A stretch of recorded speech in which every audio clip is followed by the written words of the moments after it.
Imagine this: a peaceful afternoon in a quiet neighborhood is suddenly interrupted by flashing blue lights and the sound of screeching tires. A black family, minding their own business, is about to experience something that will change their lives forever. The family had just finished a long day out and were pulling into their driveway, laughing and chatting, when the police car pulled up behind them. At first, they didn't think much of it, maybe a routine patrol. But when two officers got out, guns holstered but hands ready, the mood quickly shifted from peaceful to tense. The father, who had always taught his children to respect authority, felt a wave of confusion and fear wash over him. He calmly got out of the car, hands visible, and asked the officers what was going on. Before he could even finish his sentence, one of the cops barked at him to step away from the vehicle, treating him like he was a suspect in some serious crime. His heart raced as he glanced back at his family, his wife gripping the car seat and his teenage son recording on his phone, already sensing that something wasn't right. They had done nothing wrong. So why were they being treated like this? Without giving any clear explanation, the officers aggressively ordered everyone out of the car. The mother, holding onto her young daughter's hand, tried to stay calm, but fear was written all over her face. She didn't understand what was happening, but she knew this wasn't going to end well. Her son, still recording, looked at his dad with a mix of anger and worry. He had seen videos like this before, black families being unjustly targeted by police, but never thought it would happen to them, right in front of their own home. The father, trying to de-escalate the situation, asked again, "What's this about? We live here." But instead of answering, one of the officers grabbed his arm and shoved him against the car. The sound of the handcuffs clicking around his wrists echoed in the quiet street. His wife cried out, but before she could step forward, the other officer warned her to stay back. "What are you doing?" she yelled, her voice breaking. "We didn't do anything wrong." At this point, neighbors started to come out of their houses, drawn by the commotion. Some recorded the scene on their phones, while others stood in stunned silence, unsure of what to do. It was clear that something was terribly wrong. The situation was spiraling out of control, and yet the officers seemed completely indifferent to the growing crowd or the pleas of the family. The father was thrown into the back of the police car, while his wife and children were left standing on the curb, helpless and terrified. As the police officers began talking quietly to each other, a glimmer of hope crossed the son's mind. Maybe this was just a big misunderstanding, something that could be cleared up quickly. But the more he listened to them, the more he realized that they weren't interested in hearing the truth. Their minds were already made up. What could have possibly led to this? Why were they being targeted in their own neighborhood, where they had lived for years without any trouble? And what would happen next? These questions hung in the air, thick with tension and fear, as the family stood there, their lives hanging in the balance. As the father sat in the back of the police car, hands bound by cold steel, his mind raced with 1,000 thoughts. How had this happened? He had always been a law-abiding man, the kind of person who worked hard, paid his taxes, and raised his kids to do the right thing. He never imagined that a quiet evening with his family could turn into this nightmare. Looking through the tinted windows, he could see his wife still standing on the curb, clutching their daughter close to her chest, her eyes wide with fear and disbelief. His son, who had been recording the whole time, was still filming, though his hands were shaking now, the phone barely steady in his grip. The officer who had thrown him into the car was pacing, speaking into his radio in low tones. There was still no explanation for why they were being treated this way. All the father knew was that his family was in danger, and he had no way to protect them. His heart sank as he realized how helpless he was in this moment. He couldn't even comfort his wife or reassure his children. All he could do was sit there, powerless, while the situation grew more and more tense. Back on the curb, his wife was trying her best to stay calm for the sake of their daughter, who was clutching her tightly, eyes wide with fear. The little girl didn't fully understand what was happening, but she could feel the fear in the air. She looked up at her mother, confused, and whispered, "Why are the police mad at Daddy?" Her mother knelt down to her level, trying to keep her voice steady. "I don't know, baby," she said softly, brushing her daughter's hair out of her face. "But everything's going to be okay." She wanted to believe her own words, but the way the officers were behaving made it hard to hold on to that hope. The teenage son, still filming, was burning with anger. This was supposed to be their safe space, their home, their neighborhood. They hadn't done anything wrong. Why were they being treated like criminals? He knew the stories. He'd seen the videos of other black men and women who had been wrongfully arrested, or worse, just because of the color of their skin. But to experience it firsthand, to see his own father in cuffs, being manhandled by police right in front of him, was something he never thought he'd have to face. The officer, who had been pacing back and forth, now turned toward the family, his expression unreadable. "We got a report," he said, his voice clipped, that a vehicle matching this description was involved in a robbery nearby. The father, still in the back of the car, could hear the exchange. He wanted to shout out, to tell them that they had been nowhere near any robbery, that they had just come home after a long day out, but the words stuck in his throat. Would they even believe him? He knew the statistics, knew that black men like him were often guilty in the eyes of law enforcement until proven innocent. And what proof did he have? Nothing but his word, and that clearly wasn't enough. His wife shook her head, stepping forward. "We've been out all day with our kids. We didn't do anything wrong," she said, her voice trembling but firm. "You can check with our neighbors. They'll tell you we've lived here for years. This is our home. We're not criminals." The officer stared at her for a long moment, then turned to his partner.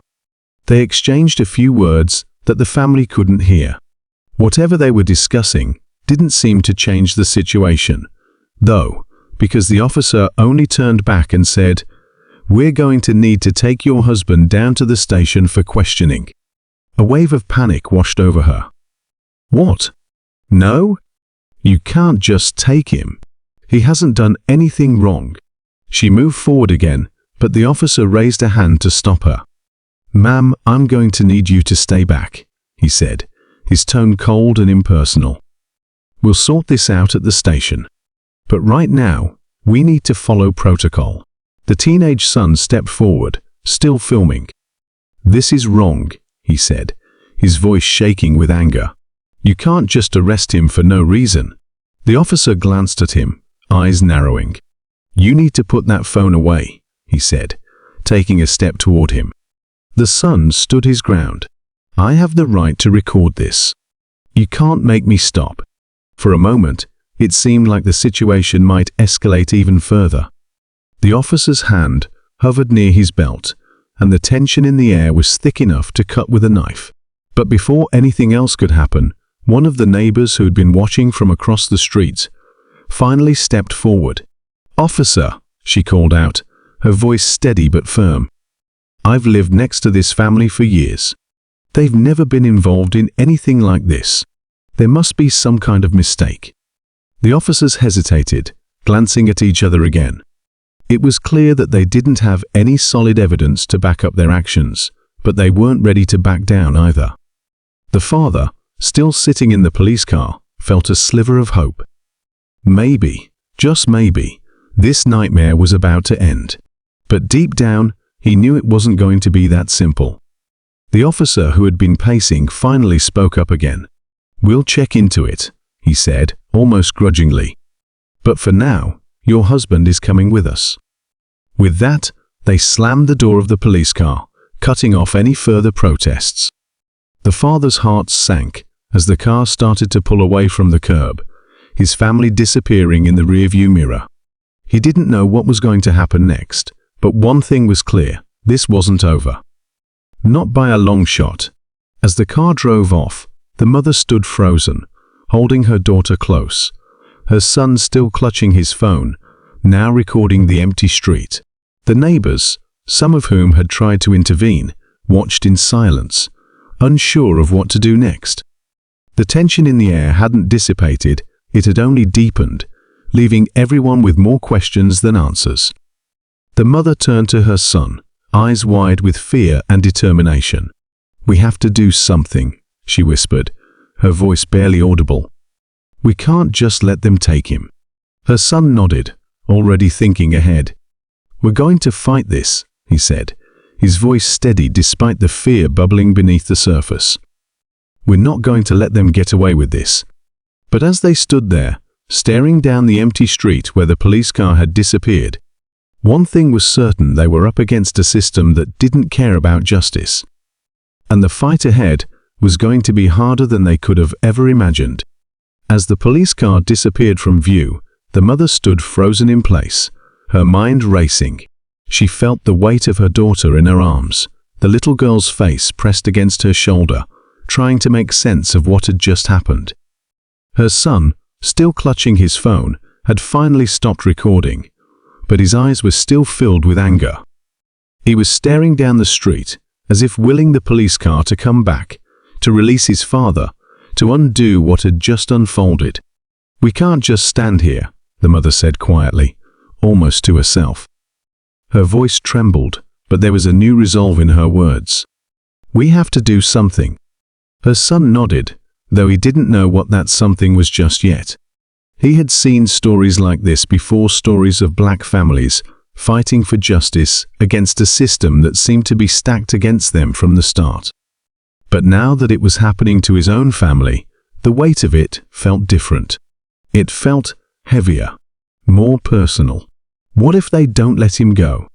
His little sister asked, her voice small and scared. She had never seen her father in handcuffs before, never imagined he could be taken away by police right in front of their house. The mother knelt down in front of her daughter, brushing a tear from her cheek. "We're going to get him back," she said firmly, trying to sound more confident than she felt. "This is all a mistake. They'll see that." But even as she said the words, doubt crept in. Would they really see that? Or were the police already convinced that her husband was guilty simply because of the color of his skin? She had seen it happen before. She had heard stories from friends and neighbors, stories of people being unjustly accused, detained, or worse. And now it was happening to her family. The neighbors who had been watching from their porches started to drift back into their homes, casting sympathetic glances at the mother and her children. Some murmured words of support as they passed, but no one stayed to offer help. They didn't want to get involved.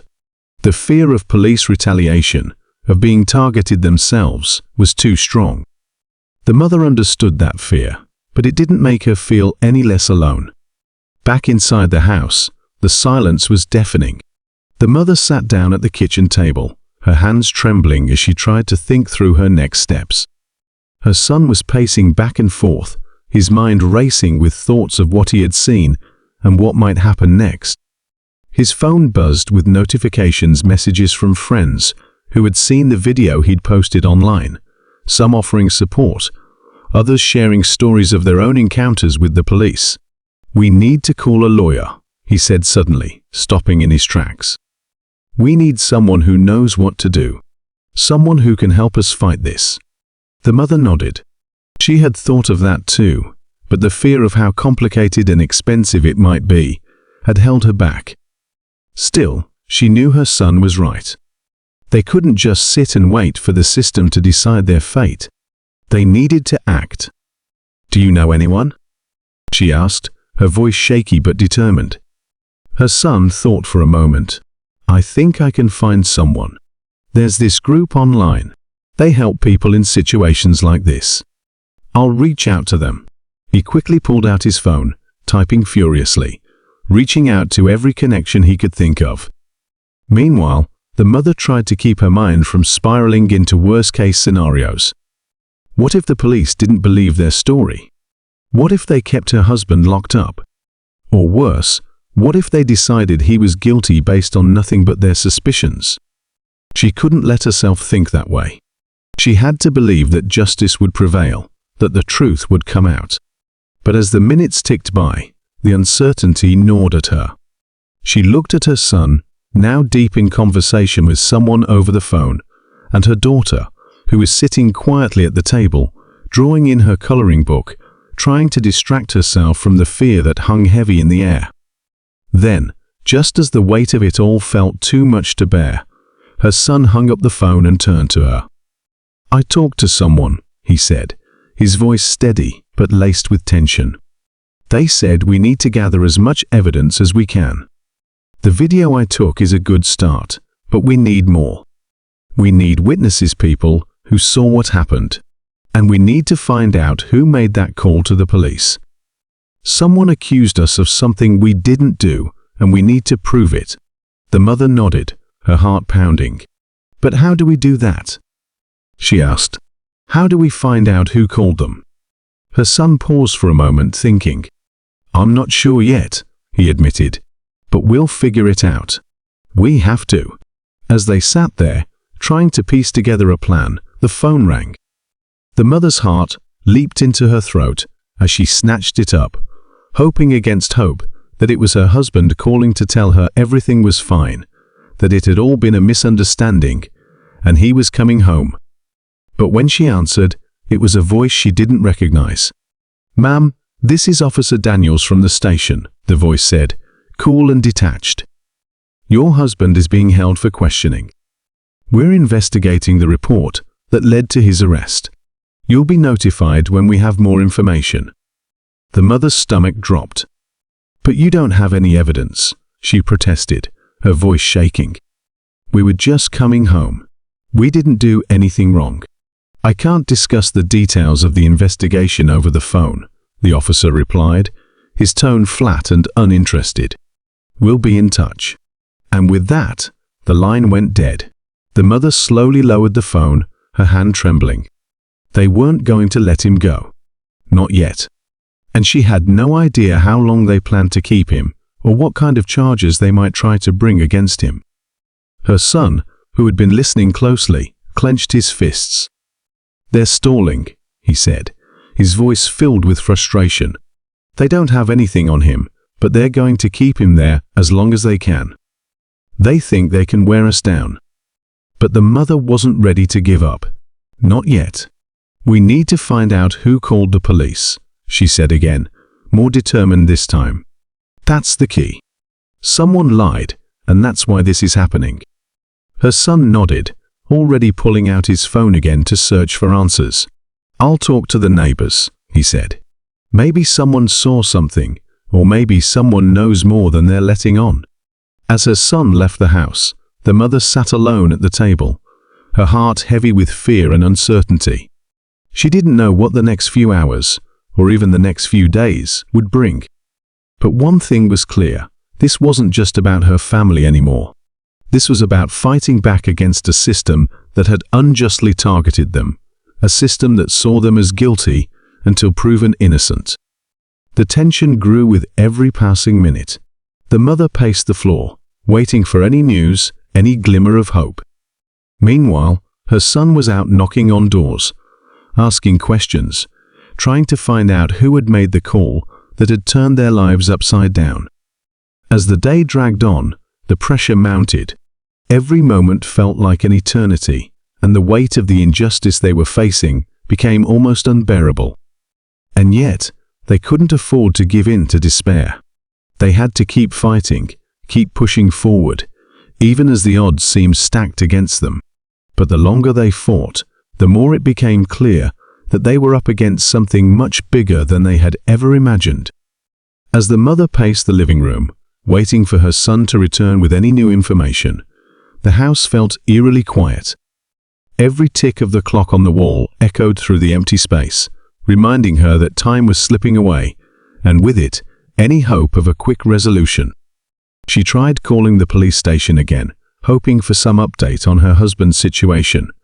But each time she was met with the same cold response: "The investigation is ongoing." She was about to give up and try to focus on something, anything to keep her mind from spiraling, when the front door creaked open. Her son stepped in, his face grim. He'd been out talking to neighbors for hours, following up on any lead he could think of, but by the look on his face, it didn't seem like he had much to report. "Did anyone see anything?" the mother asked, her voice thin with exhaustion and desperation. She hoped against hope that there might be a breakthrough, someone who saw, who made the call, or at least some clue that would give them answers. Her son shook his head, rubbing his forehead in frustration. Nobody saw anything, but he hesitated, glancing back at the door before stepping closer, lowering his voice. "There's something weird. A couple of the neighbors said they've seen that police car around our street before. Like, a lot recently.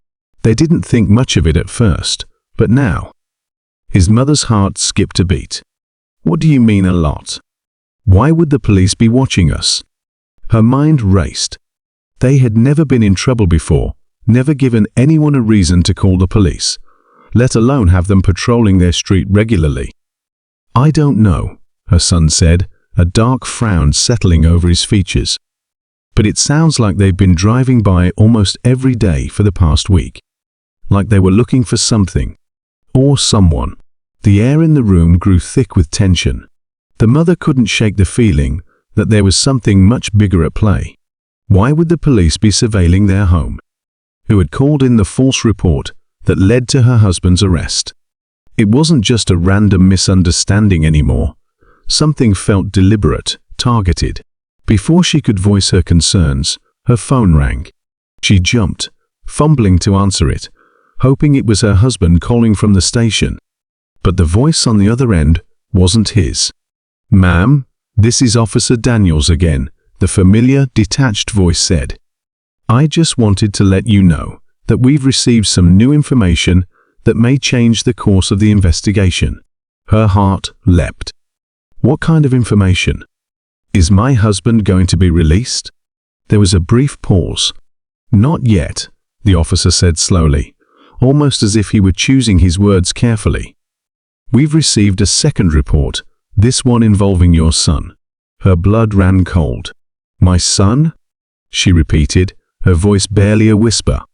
She shot a glance at her son, who was staring back at her with wide, confused eyes. "Yes. We've been informed that your son was seen behaving suspiciously near the scene of the original incident. We're going to need him to come down to the station for questioning as well." The mother's hand tightened around the phone. Her pulse thundered in her ears as her world seemed to spin out of control. This was spiraling far beyond anything she had imagined. First her husband, and now her son. They were being hunted, piece by piece, with no explanation, no justification, just accusation after accusation. "This is insane," she shouted into the phone, unable to hold back her anger and fear any longer. "You can't just keep targeting my family like this. You have no evidence, no reason." "We're just following up on reports, Mom," Officer Daniels interrupted, his tone emotionless. "We'll need your son to come in voluntarily, or we'll be forced to take him into custody as well." The line went dead, and the mother stood there, the phone still pressed to her ear, her hand shaking. She turned to her son, who was staring at her with a mixture of fear and disbelief. "What did they say?" he asked, though from the look on his face, he already knew the answer. "They're coming for you," she whispered, her voice hollow. "They want to bring you in too." Her son's expression hardened, anger flaring in his eyes. "This is all a setup," he said, his voice low but filled with conviction. "They're trying to frame us, Mom. They don't care about the truth, they just want to take us down, one by one." The mother felt a cold knot form in her stomach. She didn't want to believe it, but everything pointed to something sinister, something bigger than just a mistaken identity or a false report. They were being watched. They were being set up. But by who? And why? "We're not going to the station," her son said firmly, his voice breaking the silence. "If we go in, they'll twist things around, just like they did with Dad. We need to find out who's behind this first." "But how?" his mother asked, her voice trembling. "We don't even know where to start. We don't know who called the police, and now they're coming after you too." Her son's eyes narrowed, and he pulled out his phone again. "There's one person we haven't thought about," he said, his voice thick with suspicion. "Whoever made that call, they're close. They know us.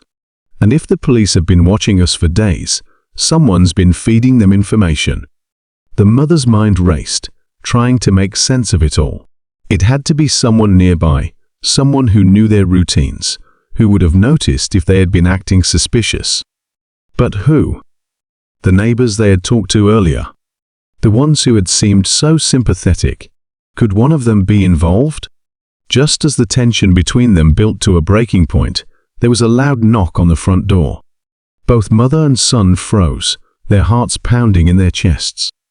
"That's them," her son whispered, his voice barely audible. "They're here." The mother's stomach churned with fear, but she knew they couldn't just hide. They had to face whatever was coming, even though they had no idea what it might bring. She looked at her son, seeing the determination in his eyes, and nodded. Slowly, they made their way to the door. The knock came again, louder this time, more insistent. When they finally opened it, 2 officers stood on the front porch, their faces unreadable. One of them was Officer Daniels. "We're here for your son," he said, his voice flat. "He needs to come with us." The tension in the air was unbearable, thick with unspoken threats. The mother knew this was the moment everything would either spiral further out of control, or somehow they would find a way to fight back. But before she could respond, a voice from the street called out, "Wait. I have something to say." Both officers turned, as did the mother and her son. Standing at the edge of the driveway was a man they recognized, a neighbor who had always kept to himself, someone they never really spoke to. His face was pale, his hands trembling, and he looked like he had something heavy weighing on his conscience. I need to tell you the truth," the man said, his voice shaky but determined. "About the call I made to the police." In that moment, everything shifted. The mother's heart raced, the air thick with anticipation, as the man took a step forward, ready to reveal the secret that could either free her family or drag them deeper into the nightmare. The truth was about to come out, but they had no idea just how devastating it would be. The street fell silent as everyone turned to the man standing on the edge of the driveway. His face was pale, beads of sweat forming on his forehead. The mother's heart pounded in her chest as she looked between the officers and this man she barely knew. Her son stepped closer to her, sensing the weight of whatever was about to come. Even the officers, usually so composed, seemed to tense at his words. I'm the one who called the police that day," the man stammered, his voice shaky but growing stronger. "But I didn't know it would go this far." The mother's breath caught in her throat. She could hardly believe what she was hearing. This was the man who had called the police on her husband, on her family? Her mind raced, a mix of anger, confusion, and disbelief flooding through her. But there was more to his story, she could feel it. Why had he done it? What had made him take that step? The man swallowed hard and took a deep breath. "It wasn't supposed to be like this," he continued, glancing nervously at the officers. "I was pressured. There's this group. These people who've been watching our neighborhood. They convinced me to report your family as suspicious. They said they were trying to keep the area safe, and I thought I was helping. But now," his voice trailed off as he looked down at the ground, guilt weighing heavily on him. "Who?" the mother demanded, her voice shaking with emotion. "Who told you to call them? Why would they target us?" The man looked up, his face filled with regret. "I didn't know," he whispered. "I didn't know it would come to this. They told me your family didn't belong here, that you were up to something, and if I didn't call, they made it sound like they'd do something worse." Her son clenched his fists, anger flashing in his eyes. "So you just believed them? You didn't even know us, and you let them convince you that we were a threat?" "I'm sorry," the man said, his voice barely audible. "I never wanted this to happen." The mother could feel the weight of the man's words, but the apology did little to ease the pain and fear that had consumed her family over the past few days. This wasn't just about one call. This was part of something bigger, something darker, and now the truth was finally starting to come to light. Officer Daniels stepped forward, his expression unreadable as he looked at the man. "Who are these people?"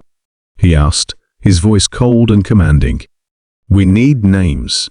The man hesitated, glancing nervously at the officers, before finally nodding. It's a group of people from the neighborhood," he said quietly. "They've been meeting, talking about ways to clean up the area.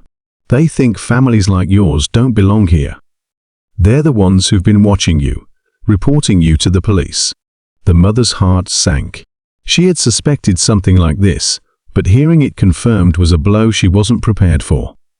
Her family had been targeted, watched, judged, and labeled as suspicious simply because of who they were. And this man, her neighbor, had been the one to set everything in motion. Before anyone could say another word, Officer Daniels' radio crackled to life.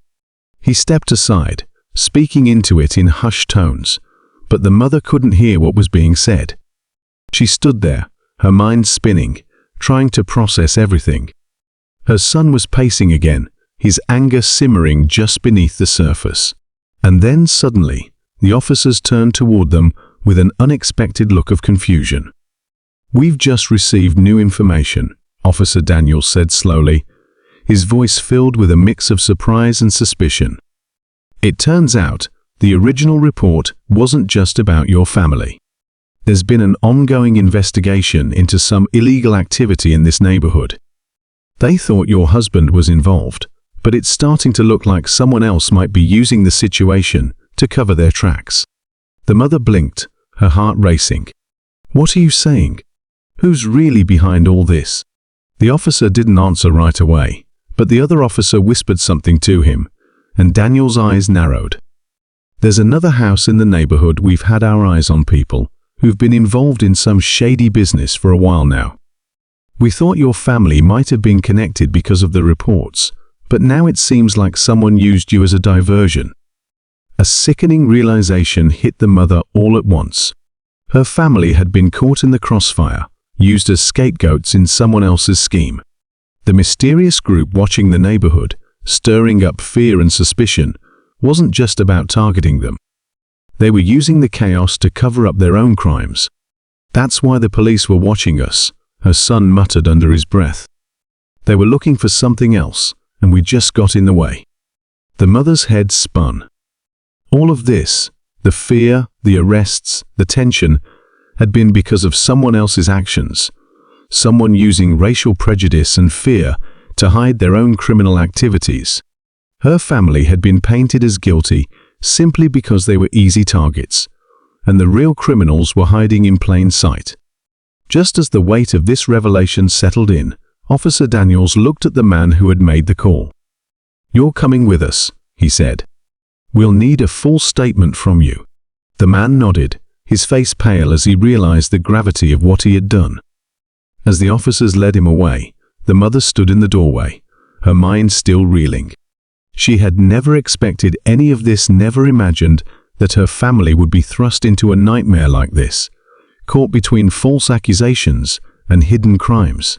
But just as she felt a glimmer of hope that her husband might be freed and their ordeal might be over, her son's phone buzzed. He glanced at it, and his face turned pale. "What is it?"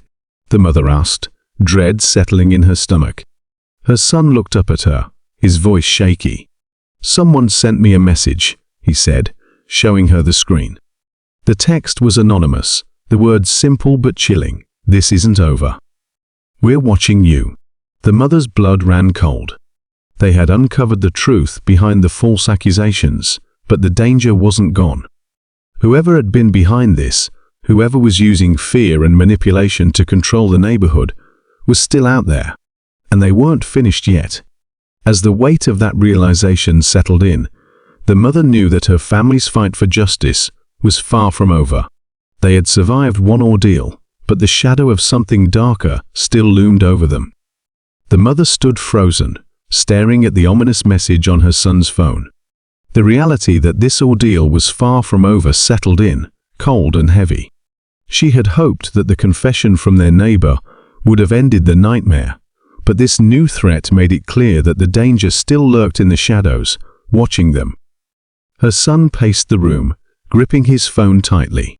"They're still out there, Mom. Whoever sent this is still trying to scare us. What are we supposed to do now?" The mother took a deep breath, trying to calm her racing heart. "We don't give in to fear," she said, her voice firm despite the dread gnawing at her. "We've come too far to let them control us any longer."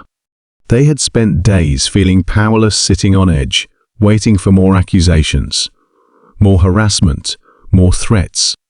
But now they knew the truth. And even though the danger wasn't over, they had the power of knowledge on their side. It wasn't just blind fear anymore. They knew their family had been targeted by something larger, and that meant they could fight back. Her husband had been released earlier that day. The charges against him dropped once the neighbor's confession had been recorded. The police had finally acknowledged that the accusations were unfounded, and though they weren't openly admitting their mistake, it was clear they had been used in someone else's game. But this new message, that chilling warning, made it clear that the fight wasn't over. Her husband, still weary from his time in custody, walked into the room.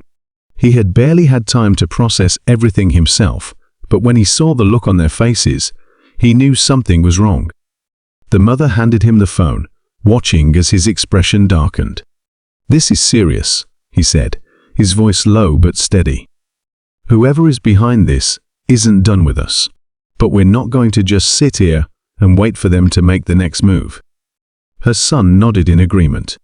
"We need to figure out who's really behind this, who's pulling the strings. That neighbor, he was just a pawn. But there's someone else, someone higher up." They sat together, the tension between them thick but united in purpose. The family had been through so much, pulled apart by fear, suspicion, and false accusations, but now they were ready to face whatever was coming, together. The next few days were a whirlwind of emotions. They took extra precautions, making sure their home was secure and that they weren't being followed.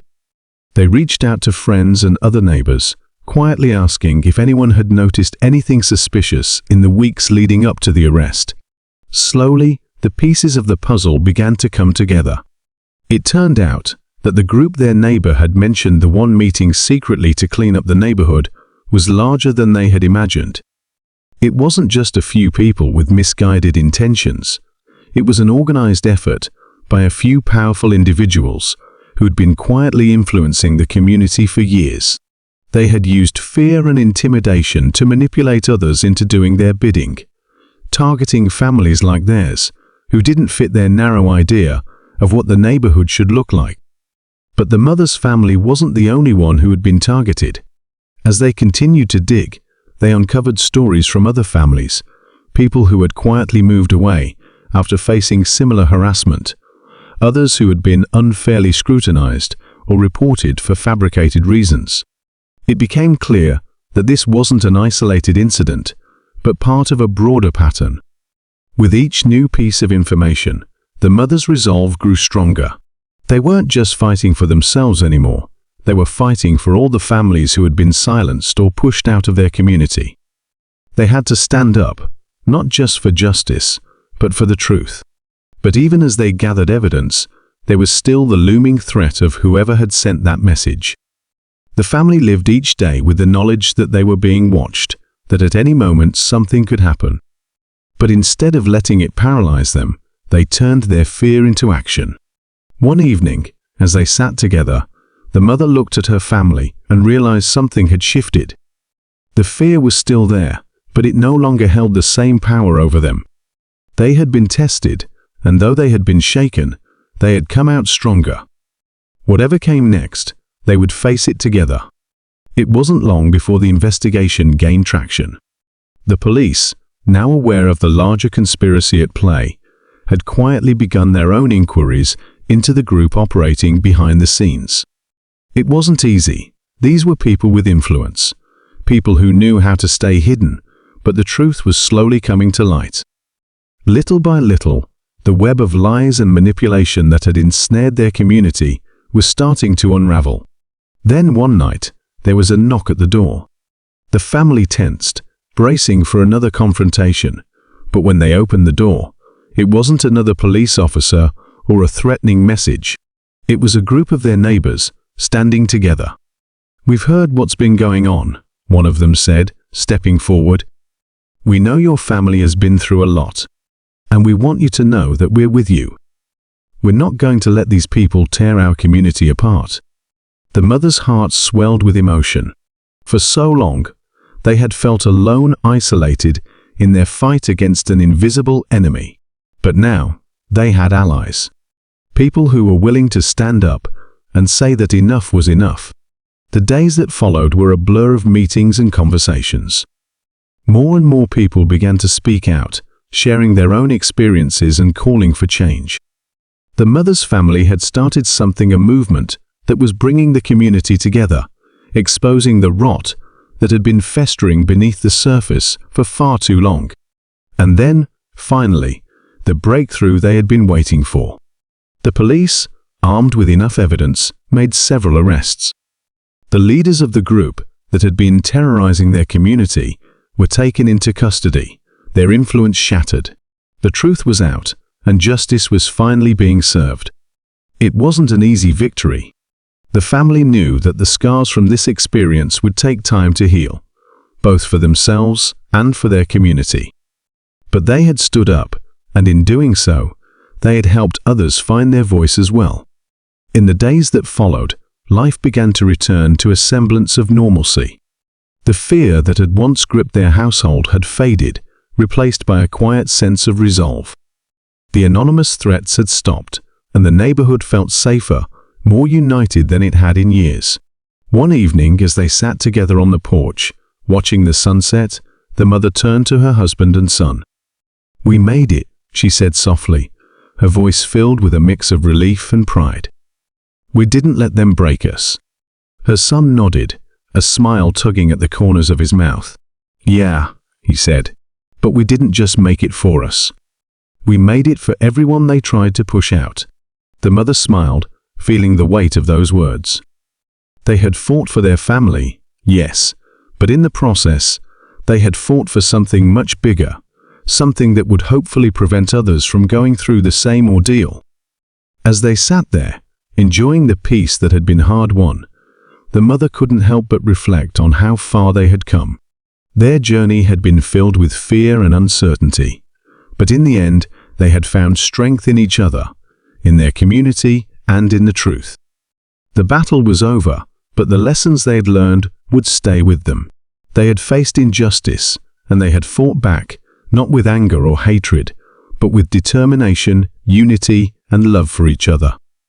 And that, in the end, was what made all the difference.